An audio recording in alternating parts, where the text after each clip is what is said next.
At Security 8:54 in escort the him out morning, now.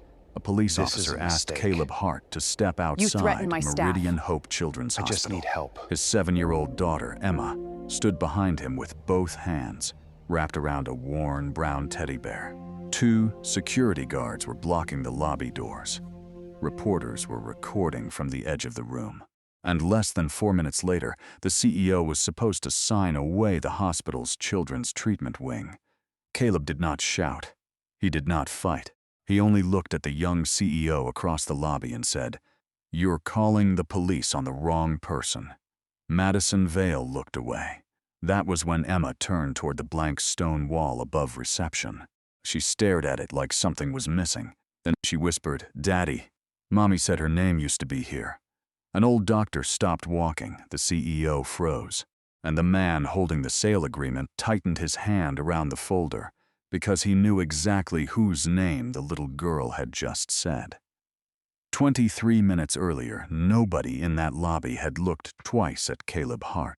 He had stepped through the front doors of Meridian Hope Children's Hospital with Emma's small hand in his left hand and an old leather folder tucked beneath his right arm.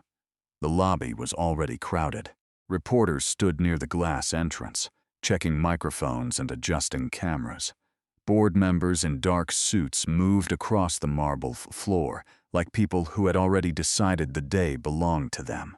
Behind the reception desk, a large blue banner hung from the ceiling. Meridian Hope Children's Hospital. A new future begins today. Caleb looked at the words for a moment. Then he looked down at his daughter. Emma Hart was 7 years old. She wore a pale blue coat with one missing button and held a worn brown teddy bear against her chest. The bear had a faded hospital logo stitched into one foot.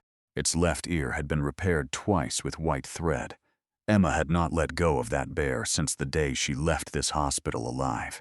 She looked around the lobby with wide eyes. "Daddy," she whispered, "why are there so many cameras?" Caleb squeezed her hand once. "Because some people are about to make a very big mistake." Emma looked up at him. "Are we going to stop them?" Caleb did not answer right away. He looked across the lobby, past the polished floors, past the security guards, past the reception desk, toward the elevators that led to the executive conference floor. "We're going to try," he said. Nobody in that lobby looked twice at him. That was the first mistake. Caleb's coat was old. His shoes were clean, but worn at the edges. His hair had been combed quickly in the mirror of a 10-year-old pickup truck. To the people moving through Meridian Hope that morning, he looked like a tired father who had come to ask for help, or money, or more time to pay a bill. He did not look like someone who could stop a hospital sale worth hundreds of millions of dollars. He did not look like someone whose wife's name had once been carved into the stone wall behind the children's wing. And he did not look like the only living person with the legal power to say no. Across the hospital, Madison Vale had not slept more than 4 hours. For 6 months, every report on her desk had said the same thing in different language. The hospital was running out of money. The pediatric wing needed equipment upgrades. Donors were tired. The board wanted numbers, not memories. Richard Sloan, the hospital's chief financial officer, had given her one solution. Northbridge. He had called it a partnership, a lifeline, a way to keep Meridian Hope open. Madison had repeated those words so many times that she had almost stopped questioning who would pay the price for them. Emma tugged gently on Caleb's sleeve. "Can we see Noah first?" Caleb hesitated. He had come to the hospital for one reason. Every minute mattered. In less than an hour, Madison Vale would sign the agreement transferring the hospital's children's treatment wing to a private medical group called Northbridge Health Partners. Once that happened, the free care program could be shut down, the low-income pediatric ward could be dissolved, and children like Noah Miller would be sent somewhere else, if somewhere else had room. Caleb looked at Emma's face. Then he nodded. Just for a minute. They turned down the hallway toward the children's wing. The smell changed before the walls did. The lobby smelled like coffee, polished stone, and expensive perfume. The pediatric wing smelled like hand sanitizer, warm blankets, and cereal from the small breakfast trays nurses carried from room to room. Emma relaxed a little there. This hallway had been part of her childhood, even if she was too young to remember all of it. She remembered the murals on the walls. She remembered the fish painted near the nurse's station. She remembered the window where her mother used to sit when the chemo made her too tired to stand. Caleb remembered more than he wanted to. He remembered Sarah walking these halls with a scarf wrapped around her head, smiling at children who were sicker than she was. He remembered her saying that hospitals should never feel like banks.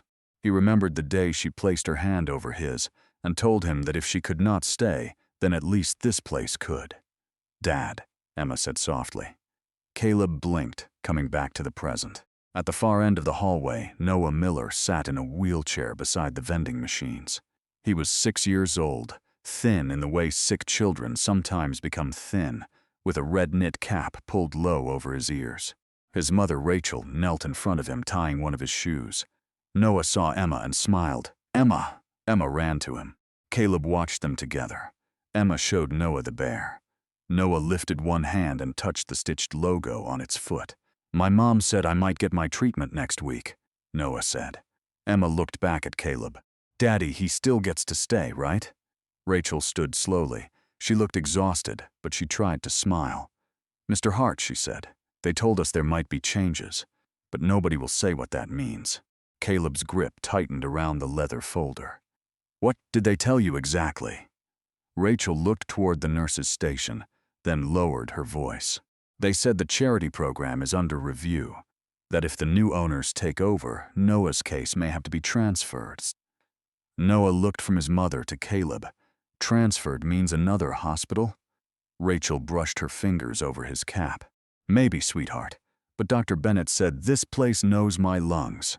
Nobody answered. That was what the boardroom language never showed. To executives, it was restructuring.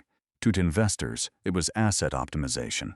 To the hospital's CFO, it was a clean transaction. To a 6-year-old boy, it meant new rooms, new doctors, waiting lists, and fear. Caleb knelt in front of Noah. "Listen to me," he said gently. "Nobody has signed anything yet." Noah studied him with serious eyes. "Can you make them not?" Emma answered before Caleb could. "My daddy can fix things." Rachel gave a sad little smile, the kind adults give when they do not want to break a child's hope. Caleb looked at his daughter. "I can try." A nurse walked quickly into the hallway and stopped when she saw Caleb.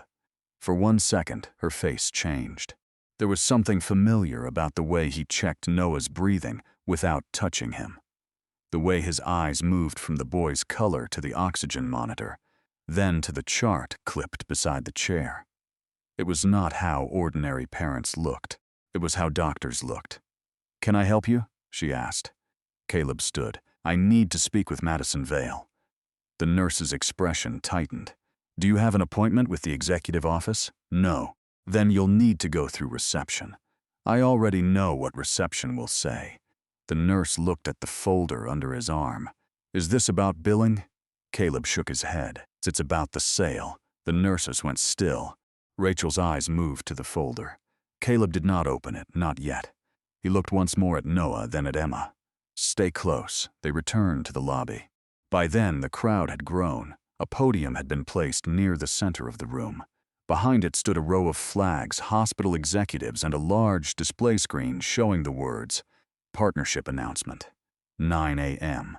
At the reception desk, a young woman with perfect hair and a headset looked up as Caleb approached. "Good morning," she said, though her eyes had already measured his coat, his shoes, and Emma's old teddy bear. "How can I help you?" "I need to speak with Madison Vale before the signing." "Do you have a scheduled appointment?" "No." "Are you a patient family member?"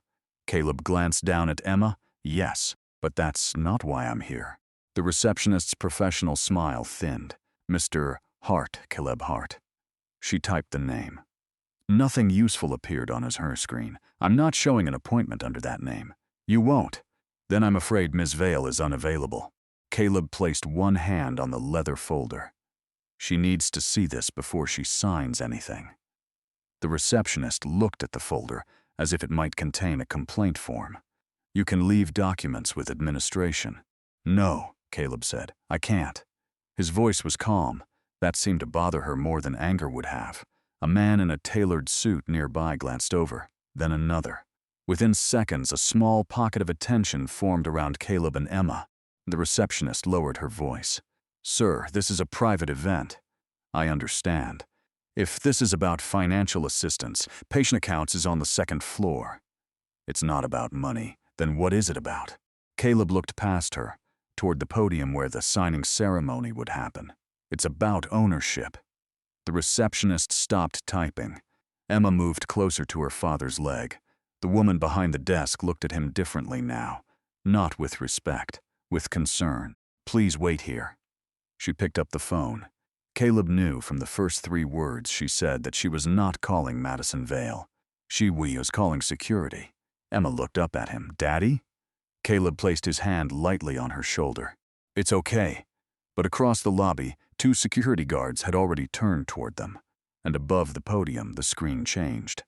"Signing ceremony begins in 15 minutes. One of the guards stopped beside Caleb and said, "Sir, step away from the desk." Caleb did not move. He looked at the countdown above the podium. 14 minutes left. The second guard came around from the other side of the reception desk. He was taller, younger, and already had one hand near the radio clipped to his shoulder. "Sir," the first guard said again, "this is a private event. You need to move away from the reception area." Caleb kept his voice calm. "I need 5 minutes with Madison Vale." "Do you have an appointment?" "No." "Then you need to leave." Emma pressed closer to Caleb's side. Her teddy bear was squeezed flat against her coat. "Daddy," she whispered, "are we in trouble?" Caleb looked down at her. No, but he knew how it looked. A man in an old coat. No appointment. A child beside him. A leather folder he refused to hand over. A room full of executives, cameras, and donors waiting for a clean announcement. He knew what they saw. He also knew what they did not. The receptionist stood behind the desk, her hands folded now, no longer pretending to type. "Mr. Hart," she said carefully, "you can submit your documents through the proper administrative channel." "I already did." "When?" "3 times in the last 2 weeks." The receptionist blinked. "To which department?" "Executive, legal. Office of the CFO, board compliance." The words changed the air around the desk. The younger security guard glanced at the receptionist. The receptionist looked back at her screen as if the answer might suddenly appear there. It did not. Caleb reached into his coat pocket and removed a folded delivery receipt. "I have confirmation of delivery." The older guard raised one hand. "Sir, don't reach into your pockets." Caleb stopped immediately. Emma flinched. The guard saw it and softened for half a second, but only half. "Just keep your hands where we can see them." Caleb slowly placed both hands in front of him, the delivery receipt still between 2 fingers. "I'm not here to cause a scene." "Then don't," the guard said. Across the lobby, the elevator doors opened. Madison Vale stepped out with Richard Sloan at her side. Madison was 32, dressed in a charcoal suit with a white blouse and a gold hospital pin on her lapel. She moved with the sharp, controlled pace of someone who had trained herself not to look uncertain in public. Richard walked half a step behind her, but somehow looked like he was leading. He was in his early 50s, silver-haired, polished, and calm, in a way that made people believe him before they understood him. In one hand, he carried a black folder with the final sale agreement. In the other, his phone kept lighting up with messages from Northbridge Health Partners. Madison noticed the small disturbance at reception. Her eyes moved to Caleb, then to Emma, then to the old teddy bear, then to Caleb's shoes. It happened quickly, but Caleb saw it. The calculation. Richard leaned toward her and said quietly, "That's the man reception called about. Who is he?" "Patient family member, apparently. No appointment. Refusing to leave documents with administration." Madison's jaw tightened. "Today?" Richard gave a small, tired smile. "People always choose the day cameras are here." Madison kept walking. The reporters near the entrance had started to notice the tension.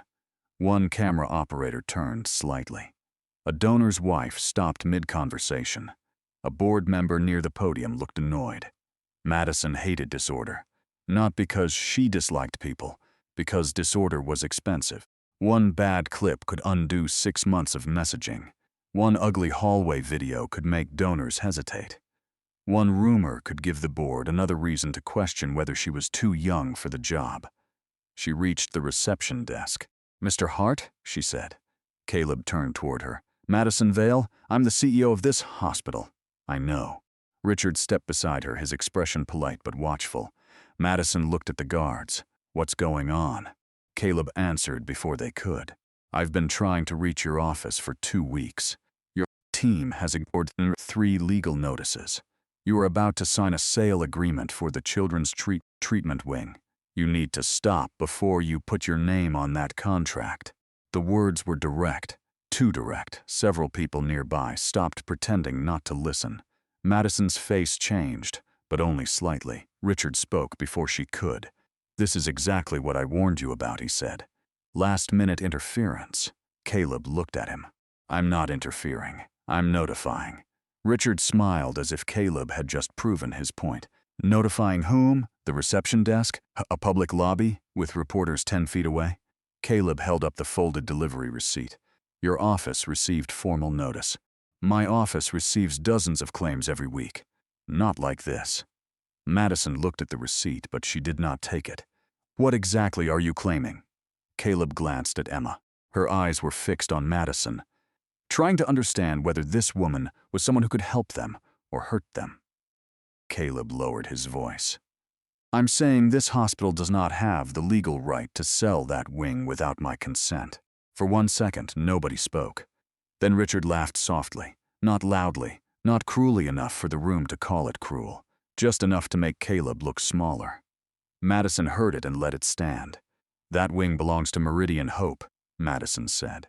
"No," Caleb said, "it stands on land donated under restricted covenant.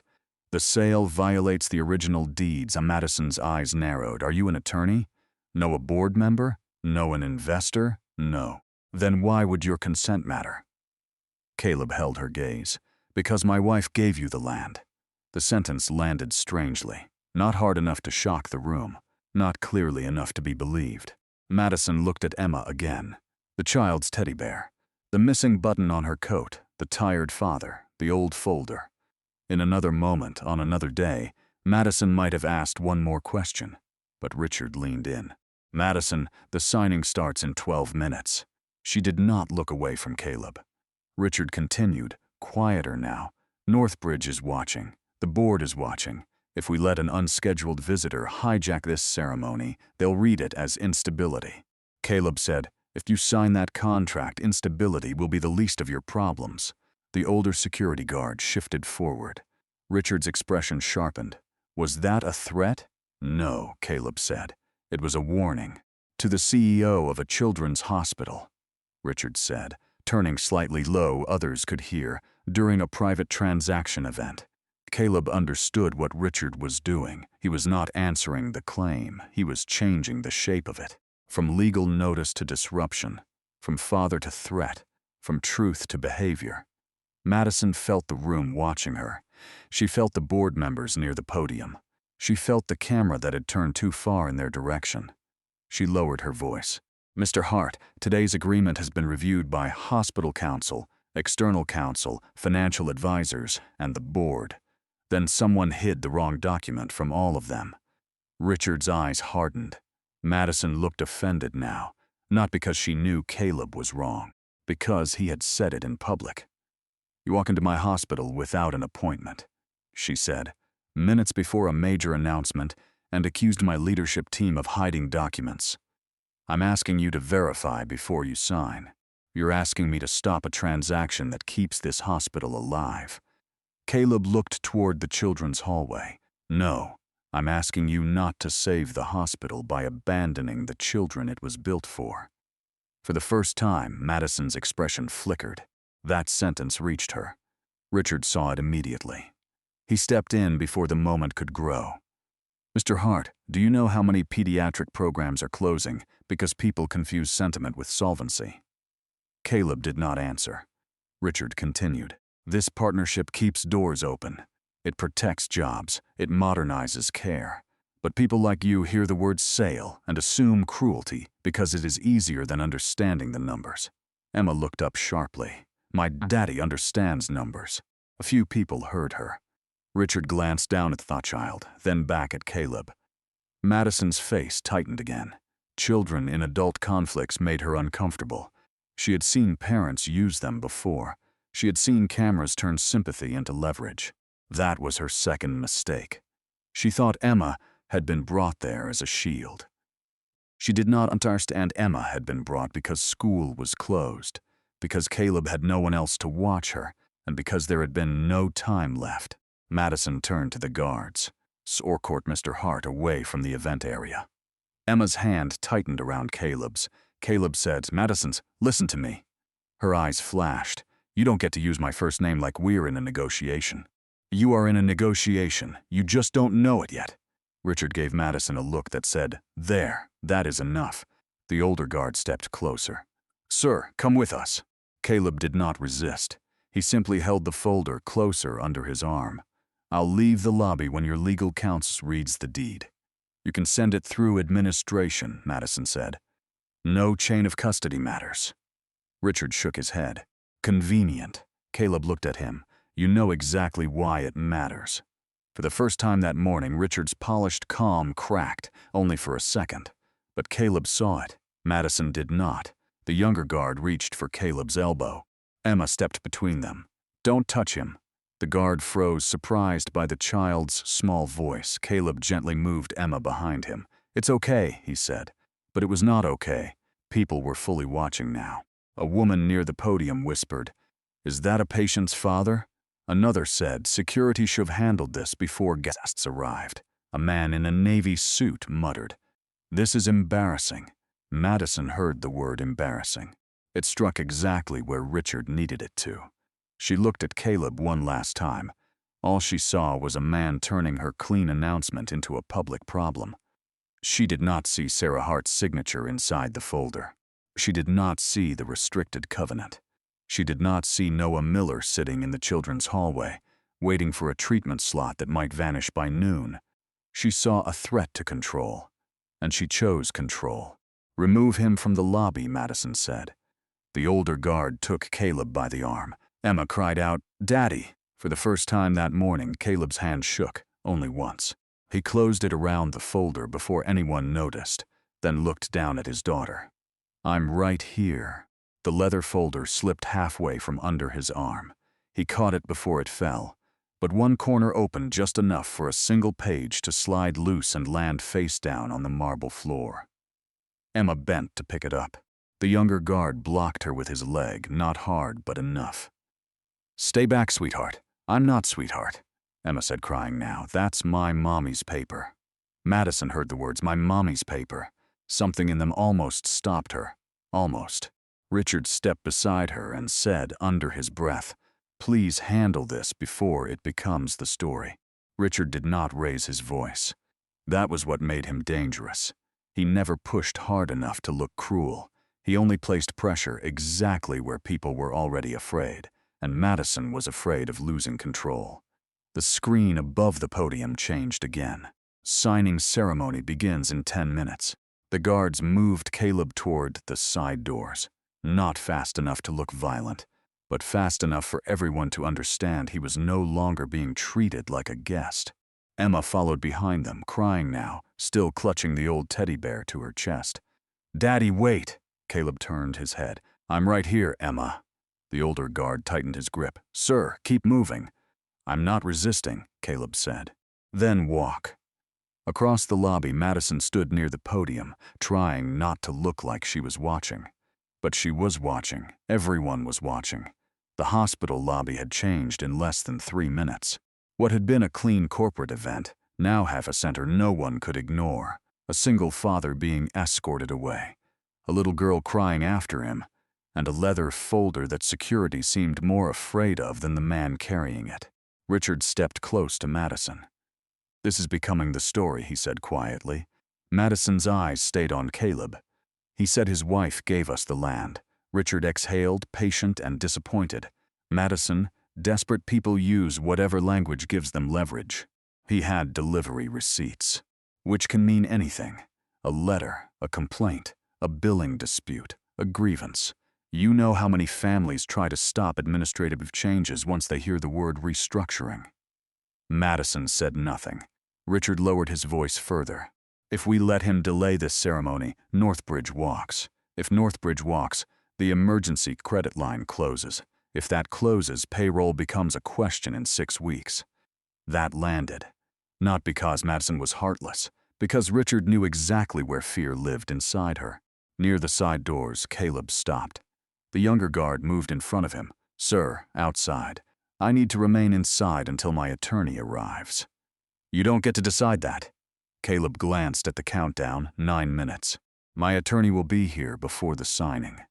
The older guard spoke into his radio. "Security to front lobby. We need additional support near east exit." Emma pushed between the two guards. "Please don't make him go outside." The younger guard looked uncomfortable. "Little girl, you need to stand back. He didn't do anything." "Emma," Caleb said gently. "Come here." She turned, but before she could reach him, the older guard blocked Caleb's path with one arm. That small movement was enough. Emma froze. Her face changed from fear into something quieter. She thought they were taking her father away. Rachel Miller had stepped into the lobby from the children's hallway. She saw Emma's face and walked toward them. "What's happening?" Rachel asked. No one answered her. Noah sat in his wheelchair a few feet behind her, hands resting on the wheels, red cap low over his forehead. "Mom," he said. Rachel looked back at him, then at Caleb. "Mr. Hart?" The sound of Caleb's name made 2 reporters turn fully toward the scene. Richard saw it. He moved fast now, but not physically. Richard never needed to run. He only needed to make other people feel like time was running out. "Madison," he said, "you have to make a decision." Madison took one breath. Then she looked at the head of security. "Call the police." Emma heard the word police. Her eyes went wide. "No," she whispered. Caleb looked at Madison from across the lobby. He did not shout. That would have helped them. He simply said, clearly enough for those nearest to hear, "You're calling the police on the wrong person." Madison looked away first. The police arrived 6 minutes before the signing ceremony. Officer Nathan Brooks did not come in like a man looking for trouble. That made it worse. He was calm, professional, careful. The kind of officer who had walked into enough bad situations to know that the loudest person was not always the dangerous one. He looked at Caleb first, then at Emma, then at the guards holding Caleb's arms. "What happened here?" Brooks asked. The head of security answered before Caleb could. "Unscheduled mail. Refused to leave. Disrupted a private hospital transaction." Caleb said. "That is not what happened." Richard stepped forward. "He was warned several times." Brooks looked at him. "And you are?" "Richard Sloan, CFO." Brooks nodded, then turned back to Caleb. "Sir, I need your hands where I can see them." Caleb slowly raised both hands. Emma's face broke. "Daddy didn't do anything." Brooks looked at her. His expression softened, but his voice stayed careful. "I know you're scared. I'm just trying to understand." Emma shook her head. "No. They're not listening." That line stopped Madison. For a second, she looked at Caleb again. Not at his coat, not at the folder, at his face. And for the first time, she saw that he did not look angry. He looked like a man running out of time. Richard noticed her hesitation. "Officer," he said, "the signing is scheduled to begin in 5 minutes." Brooks looked at Madison. "Do you want him removed from the property?" Madison did not answer immediately. That pause was small, but Caleb saw it. Emma saw it. Richard saw it too. Then Madison looked at the cameras, the board members, the donors, the countdown screen, and she made the wrong choice. "Yes," she said. "Remove him." Emma whispered. No. Brooks turned to Caleb. "Mr. Hart, I need you to step outside with me." Caleb's face did not change, but Emma's did. "Daddy." "No." Caleb crouched slightly so he could see her. "I'm not leaving you, but they said outside, I know." His voice was steady, but his eyes were on the countdown. 4 minutes, he stood again. "I will step to the doorway. I will not leave hospital property until my attorney arrives." Richard shook his head. "This is absurd." Caleb ignored him. Brooks considered it. Then he nodded. "For now." The guards moved with Caleb. Emma followed so closely her shoes nearly touched his. As they reached the glass doors, a gust of cold air slipped into the lobby. Emma shivered. She turned back once toward the hospital logo over the reception desk. Her eyes lifted to the blank stone wall above it, a wall that looked empty to everyone else. But not to her. She had seen pictures. Old pictures in a box Caleb kept in the closet.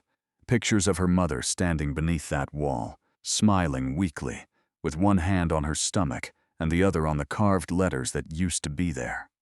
Emma stared at the stone. Then she said, small but clear, "Daddy." Mommy said her name used to be here. Dr. Harold Bennett stopped in the middle of the lobby. The patient chart under his arm slipped slightly, but he did not notice. "What did you say?" he asked. Emma looked up at him. "My mommy said her name used to be here." Dr. Bennett followed her eyes to the blank stone wall above reception. For most people, it was just polished stone. For him, it was a missing name. He turned to Caleb. "Sarah?" Caleb nodded once Dr. Bennett's voice dropped. "Sarah Hart was your wife." Madison heard the name. Richard heard it too. Only one of them looked surprised. Dr. Bennett stepped closer to Emma. "Sarah Hart was your mother?" Emma nodded slowly. "My mommy." The old doctor looked at Caleb now, really looked at him. The worn coat, the tired eyes, the folder held too tightly under one arm. "Caleb," he said. "Dr. Bennett, I didn't know you were coming. I tried to avoid coming like this." Dr. Bennett looked toward Madison. "Madison, you need to stop the signing." Richard was beside her in an instant. "Harold, this is not your area." Dr. Bennett did not look at him. "You need to stop it now." Madison's voice was controlled. "Doctor, do you know this man?" "Yes. In what capacity?" Dr. Bennett glanced at Emma before answering. "His wife helped build this wing." Richard gave a soft laugh. "Helped build is generous. There were many donors in the early years." Dr. Bennett turned on him. "Sarah Hart was not a donor in the way you mean it." Madison looked at Richard. "You told me the lobby renovation removed outdated donor references." Richard's answer came too fast. "It did. Was Sarah Hart one of them?" "She was one of many legacy names." Dr. Bennett said no. "She was the reason the wing exists." Madison did not move, but something in her face changed, not belief yet, suspicion. The lobby had become openly attentive now. Reporters were pretending to check equipment while recording every word. Board members had moved closer. Nurses stood near the hallway entrance, silent. Madison felt control slipping. She hated that feeling. But beneath it, something else had started to move. A question. Why had she never heard Sarah Hart's name? She had memorized the hospital's capital history. She had read the public donor reports.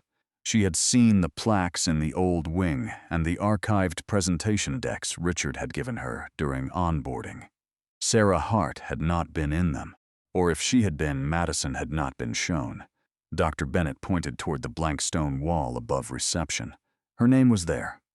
Madison looked up. The wall was smooth, clean, recently polished. Nothing carved, nothing visible. Richard said, "The lobby was renovated 7 years ago. Many legacy marks were removed." "Removed," Dr. Bennett said. "That's a convenient word." Madison looked at Richard. Why was her name removed? Richard's face remained composed. "I'd have to check facilities records." Caleb said, "You already did." Richard looked at him.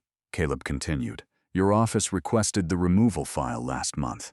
That created another silence. Madison turned fully toward Richard now. "Is that true?" Richard did not answer directly. "We were preparing a clean asset presentation for Northbridge. Old naming references can create confusion during transition review." Dr. Bennett's voice went cold. Sarah's name was not a branding issue. Richard looked at the old doctor with restrained irritation. "Harold, please don't romanticize governance." Emma looked confused by the word. Caleb heard it and felt something in him harden. Not anger yet, something older. He remembered Sarah sitting at their kitchen table, thin from treatment, signing one document at a time because she wanted the children's wing protected from exactly this kind of language.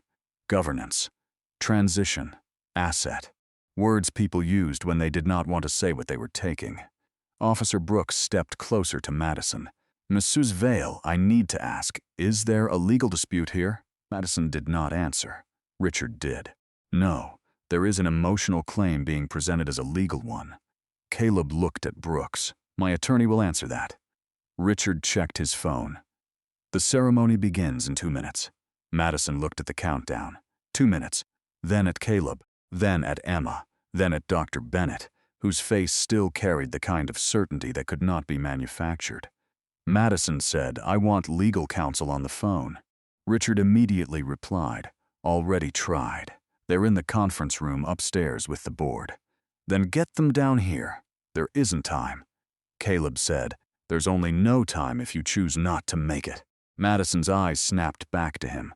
"You are in no position to lecture me about choices." Caleb held her gaze. "No, but my wife was, and you erased her name from the wall."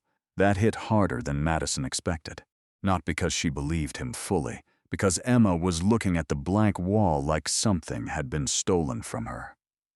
Madison did not like that feeling. Richard saw her hesitate. He stepped closer, lowering his voice so only she could hear. "Madison, if you pause now, you give control of this hospital to a man who walked in off the street with a child and a story."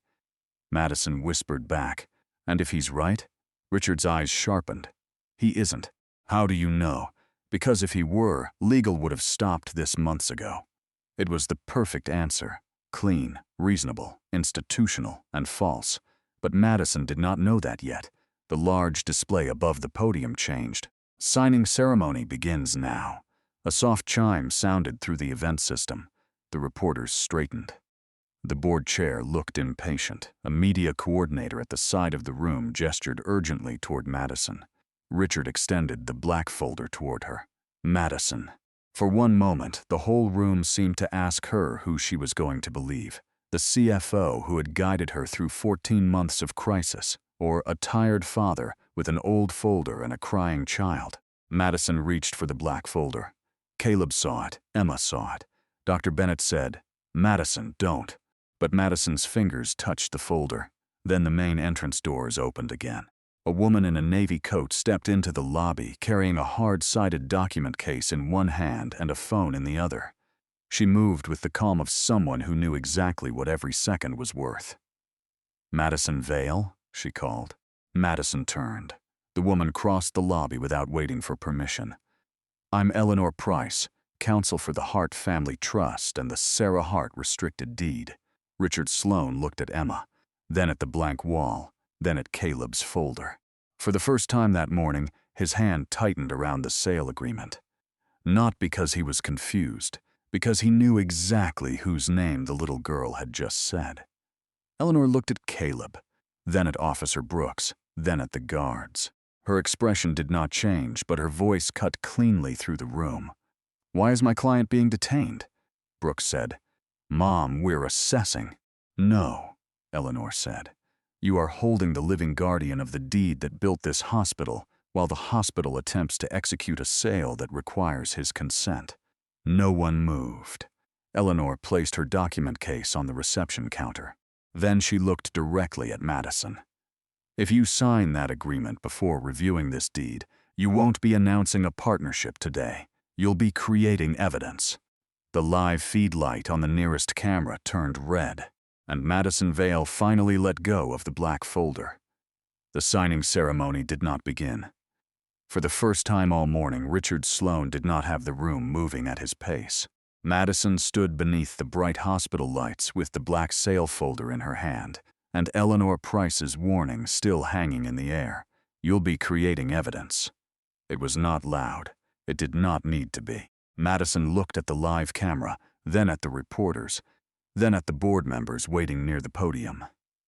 Every instinct told her to move the problem out of sight, but every instinct had already brought her here.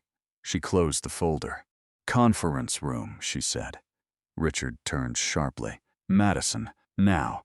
The word was quiet, but it landed. Within minutes, the main executive conference room on the 3rd floor was filled with people who did not want to be there together. Madison sat at the head of the long table. Richard stood near the windows, arms folded, the city behind him. Eleanor Price sat across from Madison and opened her document case with deliberate care. Caleb stood beside Emma near the wall. He'd offered her a chair, but she would not sit unless he sat too. And Caleb did not want to sit while the folder was still closed. Officer Brooks remained near the door. Not because Caleb seemed dangerous now, but because the situation had changed into something he did not want anyone else controlling. Dr. Bennett stood behind Caleb, one hand resting on the back of an empty chair. The board members whispered until Madison looked up. Then they stopped. Eleanor removed a thick envelope, a certified copy of the original deed, and 3 delivery confirmations. "I'll be brief," she said, "because my office already notified this hospital in writing 3 times. Richard said, your letters were reviewed." Eleanor did not look at him. "Then you'll have no issue with me reading the relevant section aloud." Madison leaned back slightly. "Read it." Eleanor opened the deed she did not summarize first. She read, "The land beneath the Meridian Hope Children's Treatment Wing was transferred by Sarah Elaine Hart."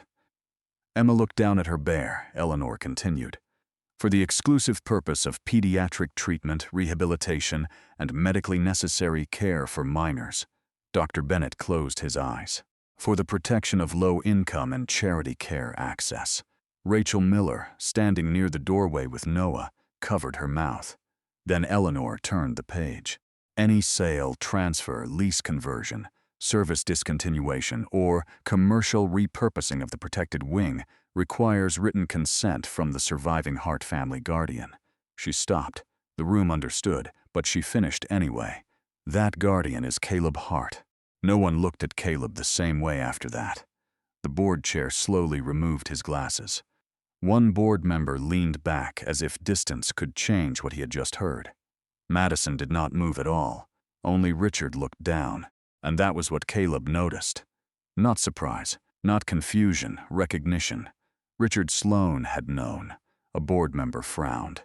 "Are we talking about a donation agreement or a property restriction?" Eleanor answered without looking at Richard. "Both." Sarah Hart attached conditions to the land itself. Those conditions were recorded. They run with the property. The board member looked confused. Eleanor made it simpler. "It means the hospital cannot erase the promise just because the paperwork is old." Then she looked at Madison. "And it cannot sell the wing as if the promise never existed." Eleanor slid a second document across the table. "This is the guardianship and trustee confirmation. This is the probate filing. This is the covenant renewal filed after Sarah Hart's death. All current, all enforceable." The board chair reached for the papers. Richard moved first. "With respect, this is an interpretation." Eleanor finally looked at him.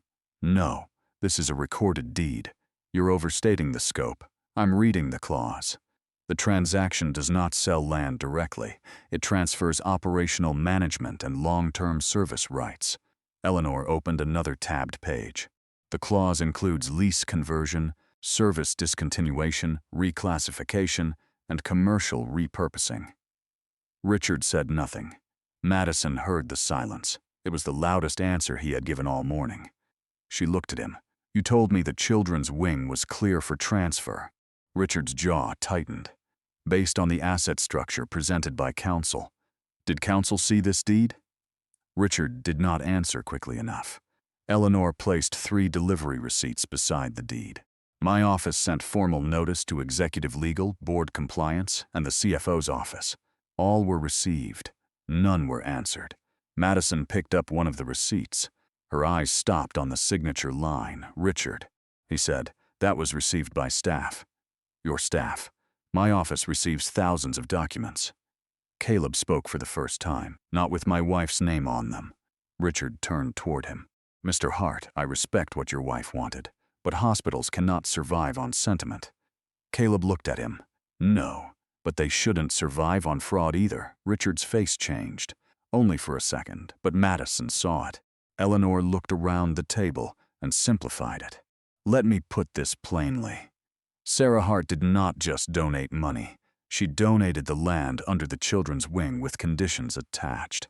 Those conditions were recorded with the property. That means they do not disappear because leadership changes, because a wall is renovated, or because a buyer wants a cleaner deal." She turned the deed toward Madison. "The hospital can operate the wing. It can improve it. It can fund it. But it cannot sell, transfer, or repurpose it against the covenant without Caleb Hart's written consent." Then she looked at Richard. "And your office was warned of that 3 times. Caleb looked at the deed, then at the signature page Madison had almost signed. His voice was not loud. It was tired. You can change the paint. You can change the signs. You can even take her name off the wall. He looked at Madison. But you can't sell the promise she left behind. Then he said, "This hospital was never yours to sell." The words did not sound like victory. They sounded like a fact that had waited too long to be spoken. Madison held the deed in both hands. For the first time that morning, she did not look like a CEO managing a disruption. She looked like someone realized seeing that disruption had been the truth. The board chair cleared his throat. "If this is accurate, the transaction cannot proceed today," Eleanor said. "It cannot proceed at all without Mr. Hart's consent." Richard snapped, "Which he will not give, because this is personal." Caleb looked at him then, really looked at him. "It became personal when you hid my wife's name." Richard turned back to Madison. "I didn't hide Sarah Hart," he said. "I isolated a legacy covenant that could have collapsed the only deal capable of keeping this hospital open." That sounded reasonable. That was why it was dangerous. Madison stared at him. "So you knew?" Richard did not answer. Eleanor opened another folder. "No one is derailing anything," she said. "I'm documenting what was buried." She removed the first notice. "Notice 1. Sent 14 days ago, certified delivery. Received by the CFO's office at 9:42 a.m. She placed it on the table. Notice 2. Sent 7 days ago. Marked urgent, logged into internal document control, labeled processed, never forwarded to executive legal. She placed the second beside the first. Notice 3. Sent 48 hours ago. Delivered to board compliance and copied to Richard Sloan directly. She placed the third down. Madison read the dates. Her face tightened with each one. Richard said, "That proves receipt, not intent." Eleanor nodded. "Correct. So let's discuss intent." She opened a slim blue folder. Richard's eyes moved to it. Caleb saw the movement. Small, fast, afraid. Eleanor said, "Northbridge Health Partners is not the final beneficiary of this transaction." The board chair frowned. "What does that mean?" "It means Northbridge is the public buyer. The operational rights are scheduled to be assigned after closing to a management subsidiary called Larkstone Medical Services." Madison looked at Richard. "I've never heard that name." "No one needed to," Richard said. "Subsidiary structures are common." Eleanor slid another page forward. Larkstone Medical Services is majority financed by a private holding company registered in Delaware. That holding company lists 2 preferred beneficiaries through a Nevada family office. She turned one final page and laid it in front of Madison. One of them is Richard Sloan's brother-in-law. No one spoke. Then everyone did. The board chair demanded clarification. Another board member asked if legal had reviewed the assignment structure. Someone else said the word conflict before stopping himself. Madison did not join them. She stared at the page. Richard's voice cut through the noise. "This is absurd. Extended family relationships do not prove misconduct." Eleanor said, "No, but they explain why my notices vanished." Madison looked up. "Did you know?" Richard's face went still. "About what?" "About Larkstone." It was one of several possible operating entities. "Did you disclose the family connection?" It was not material. The board chair stood. It was absolutely material. Richard turned toward him. "With respect, you wanted this transaction closed as badly as anyone." The board chair sat back slowly. That was true enough to hurt. Madison heard it too. Richard was not the only person who had wanted speed over questions. He was only the one who had known which questions to bury. Eleanor placed one more page on the table. "This is an internal routing note." Madison picked it up. Her eyes moved across the page, then stopped. The note was short. "Do not escalate to CEO until after closing." Madison looked at Richard. "Who wrote this?" Richard did not answer. Eleanor said, "It came from your office." Richard said, "That note is being taken out of context." Madison's voice was quiet. "Then give me the context." "He had none," Eleanor continued. "Under the proposed transition plan, the charity care fund connected to the Sarah Hart Children's Wing would be reclassified after closing." Madison blinked. "Reclassified how?" "As a discretionary community benefit reserve." Dr. Bennett closed his eyes. Caleb looked down at Emma, hoping she had not understood. She had understood enough. Madison's voice dropped. "What happens to the free care program?" Eleanor answered. "It can be discontinued within 90 days. Richard said, "That is not accurate. It can be integrated." Dr. Bennett spoke then, old voice shaking with anger. "Integrated means dissolved." Richard snapped. "Doctor, this is finance, not bedside sentiment." Dr. Bennett stepped forward. "No, Richard, this is bedside. That is exactly what you forgot." For a moment, the old doctor looked as tired as the hospital itself. Then he turned to Madison. "Sarah Hart didn't just donate land. She sat with families who couldn't pay. She asked nurses what children needed when administrators weren't in the room. That wing exists because she understood what poor parents are forced to choose between."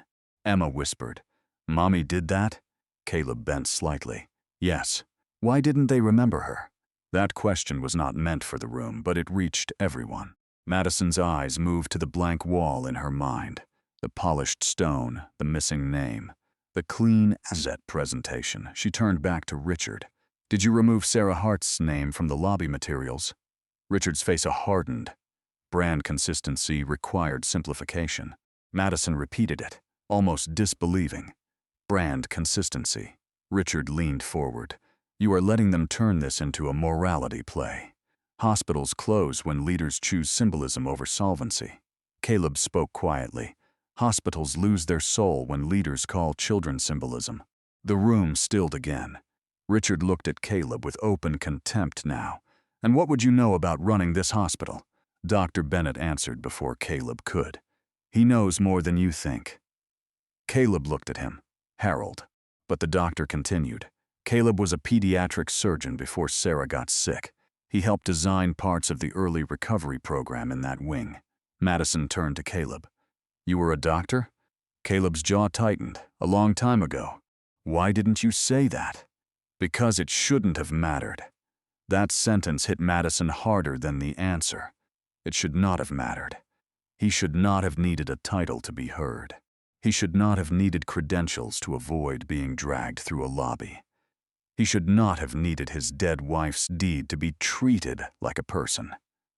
Officer Brooks shifted near the door, uncomfortable in a way that looked like shame. Madison wanted to believe there was still a clean explanation, a misplaced notice, a legal misunderstanding, a clause that sounded stronger than it was. But every answer Richard gave required her to ignore one more fact: the missing name, the buried letters, the family connection, the paused charity care, and now the boy downstairs who might lose treatment before anyone in the boardroom had learned his name.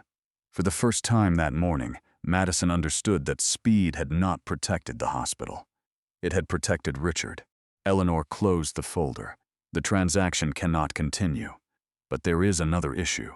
Madison looked exhausted now. What issue? The children who are currently covered under Sarah Hart's free care program. Eleanor glanced at Caleb. "One of them is downstairs." Emma looked up. "Noah." Caleb closed his eyes briefly. Madison remembered the boy in the wheelchair near the hallway. She had passed him earlier without seeing him, really seeing him. Eleanor said, "If the sale closes under the current structure, his treatment authorization is at risk." Madison looked at Richard. He said nothing, and that silence answered more than any admission could have. Rachel Miller entered the conference room holding Noah's wheelchair handles with both hands. She looked like she wanted to apologize for being there. That was the part that made Caleb's chest tighten. Parents like Rachel were always apologizing in hospitals, apologizing for questions, for unpaid balances, for needing one more explanation, for standing in hallways too long because they were afraid to go home without answers. Noah sat quietly in the chair, red cap in his lap now. Without it, he looked smaller. Emma moved toward him immediately. "Noah," he gave a weak smile. "Are we in trouble?" Emma shook her head. "No, the grown-ups are." Noah seemed to accept that. Rachel looked at Madison. "Ms. Vale?" Madison stood. "Mrs. Miller." Rachel's face changed slightly. She had not expected the CEO to know her name. Madison only knew it because Eleanor had whispered it seconds earlier. But still, she was grateful for the chance not to make another mistake. "Thank you for coming up," Madison said. Rachel looked around the room, overwhelmed by the suits, the long table, the police officer by the door. "I don't know what I'm supposed to say." Eleanor's voice was gentle. "Just what the hospital told you?" Rachel nodded slowly. "They told me Noah's treatment plan might be transferred after the partnership. They said it didn't mean care would stop, just that things would be reviewed." Her voice trembled at the word reviewed. "I asked where we would go. They said they didn't know yet." Noah looked at Madison. "Do you know?" Madison could not answer. The room waited. Richard finally spoke. "Mrs. Miller, transition language is standard. No one is abandoning your son." Rachel turned to him. "Then why did they cancel our financial review appointment?" Richard blinked. "What?" Rachel reached into her bag and pulled out a folded paper. "They said the charity care office was being reorganized. They told me not to submit new forms until after the ownership change." Eleanor took the paper and handed it to Madison. Madison read the memo. It had Meridian Hope's logo at the top. Temporary pause in charity care renewals, pending administrative transition. She looked at Richard. "This started already?" Richard's expression tightened. "Operational departments prepare for transition. That's normal." Dr. Bennett said, "Not before a deal is signed." Richard snapped, "You are not in administration." "No," Dr. Bennett said. "I'm with the children when your administration reaches them." That silenced him. Rachel's voice was quieter now. "Noah was supposed to start treatment next week. We waited 6 months. His doctor said this program was our best chance." Noah looked down at his hands. "I can wait more." Emma turned to him. "You shouldn't have to." Everyone heard her. Noah looked at the adults around the table. "If I can't stay here, do I have to start over?" Rachel bent down quickly. "We don't know that yet." But Emma kept looking at Madison. She did not understand contracts. She did not understand subsidiaries. She only understood that Noah was scared. So she asked the only question that mattered. Where would Noah go? Madison opened her mouth. No answer came. That was the moment the deal died. Madison slowly sat down. Richard stepped closer. "Madison, this is emotionally manipulation." She looked at him. For the first time, there was no uncertainty left in her face. "No," she said. "This is consequence." He lowered his voice. "You are about to destroy this hospital's financial future because a child asked a question." Madison stood again. "No, Richard, I almost destroyed its purpose because you avoided one." She picked up the black sale folder. For 1 second, Richard looked as if he might reach for it. Officer Brooks noticed and shifted his stance. Richard stopped. Madison placed the folder on the table, opened it to the signature page, and stared at the blank line where her name was supposed to go. The room seemed to lean toward her. Then she closed it. "No one signs this today." Richard stepped forward. "Madison." She looked at him. "No. I almost signed away a child's treatment because you made it sound like a line item." Then she turned to the board. "The sale is suspended, effective immediately." Richard's face went pale. "Madison." She looked at the board chair. "I want emergency counsel. I want an independent review of every document connected to Northbridge, Larkstone, and the Sarah Hart deed. I want all charity care pauses reversed by close of business." The board chair nodded. Richard said, "You don't have authority to unilaterally." Madison cut him off. "I have authority not to sign." That was the first time all day the room felt like hers. Not because she had the title, because she finally used it correctly. Rachel covered her mouth with one hand. Noah looked at Emma. "Does that mean I can stay?" Emma looked at Caleb. Caleb nodded once. "For now," he said. Noah smiled. It was small. But in that room, it felt larger than the transaction they had just stopped. Richard turned toward the board. "This is reckless. Northbridge will sue. Creditors will respond. Donors will panic. This is not leadership." Madison looked at him with a calm he did not recognize. "No," she said. "Leadership would have been asking why a dead woman's name had to be removed before a hospital wing could be sold." Richard had no answer. Eleanor handed Madison one more sheet. "This is a conflict disclosure request my office sent 48 hours ago." Madison read it. Her voice was flat. Richard, you were asked directly whether any hospital officer had a financial relationship with entities connected to the transaction. He said nothing. Madison looked to the board chair. Suspend his financial authority. Richard turned on her. You'll regret this. Officer Brooks stepped forward. Sir. Richard looked at the officer, then at the room. For a moment, all his polish disappeared. He was not wise. He was not calm. He was only angry that the people he had moved like pieces had stopped moving. Madison said, You're done speaking for this hospital today. Richard picked up his phone, then seemed to think better of it. Brooks watched him carefully. The board chair motioned to hospital counsel, who had finally arrived breathless at the doorway. Lock down all transaction files, the chair said. Now. The hospital counsel looked confused, then saw Madison's face and nodded. Rachel quietly began to cry. Not loudly, not dramatically.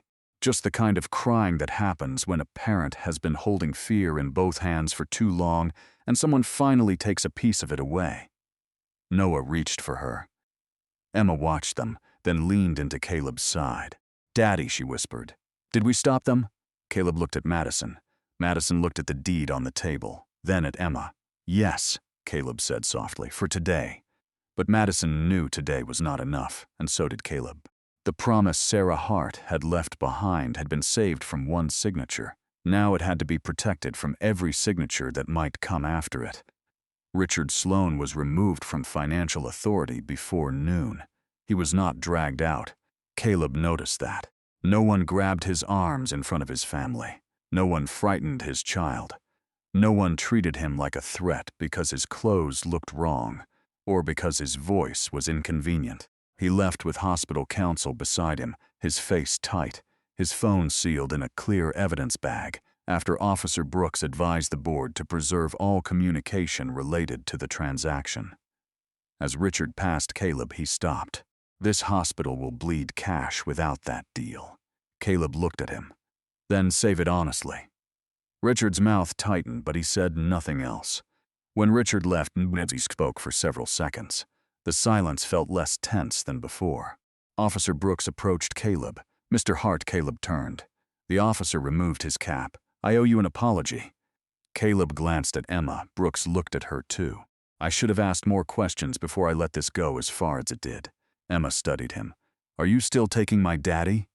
No, Brooks said. I'm not. She nodded, once serious. Okay. Brooks looked back at Caleb.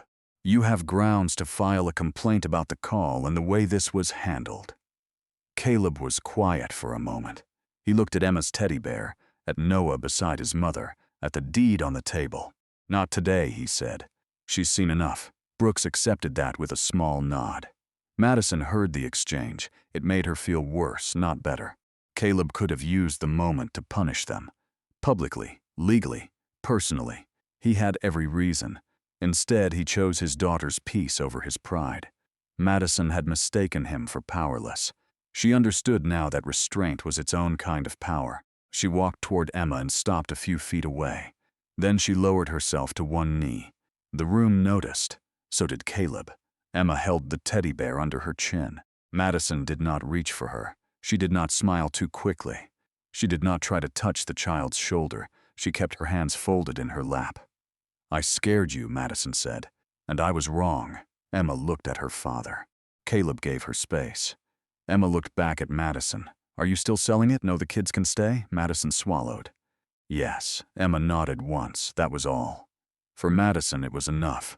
When Madison stood, she faced Caleb. I'm sorry, she said. Not as a CEO, not as a public statement, just as a person who had been wrong. Caleb looked at her for a long moment. You weren't wrong because you didn't know who I was. Madison's eyes lifted. You were wrong because you thought that meant I didn't matter. No one spoke. Madison nodded once. I know. Caleb looked toward Noah. Then prove it. By 2 o'clock that afternoon, the board had voted to suspend the Northbridge transaction pending independent review. By 5, the charity care pause had been reversed. By the next morning, hospital staff received an internal memo stating that all programs connected to the Sarah Hart Children's Wing would continue without interruption. But Caleb did not leave everything to promises. He gave Madison and the board 3 requirements. First, the sale of the protected children's wing had to be permanently withdrawn. Second, Sarah Hart's name had to be restored publicly to the wing she had made possible. Third, the charity care fund had to be placed under independent protection so no future executive could quietly reclassify it and call that progress. The board agreed, not because they were suddenly noble, because the deed required it, because the evidence demanded it, and maybe, in a few of them, because Emma's question had stayed where legal language could not reach. Where would Noah go?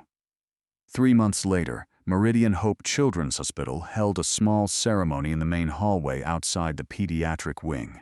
There were no giant banners this time, no investor backdrop, no live feed. Just nurses, doctors, families, a few board members, and children who had drawn paper hearts to tape along the wall. The polished stone above the wing entrance had been changed. Fresh letters had been carved into it. Sarah Hart Children's Wing. Emma stood under them with her teddy bear in both hands. For a while, she did not speak. Across the hallway, Noah took 3 careful steps toward his mother. Rachel started crying before he reached her. Dr. Bennett looked away and pretended to check his glasses. Emma watched Noah. Then she looked up at the name on the wall. "That's my mom," she said. Caleb nodded. "Yes, it is." Madison stood a few feet behind them. Not at the podium, not in front of cameras, just there. Emma turned to her. "My mom built this place so kids wouldn't be thrown away." No one answered. No one needed to. Madison looked at Noah, then at the children waiting near the nurse's station, then back at Sarah Hart's name. And for the first time, she understood that Caleb had not come back to claim a building. He had come back to keep a door open.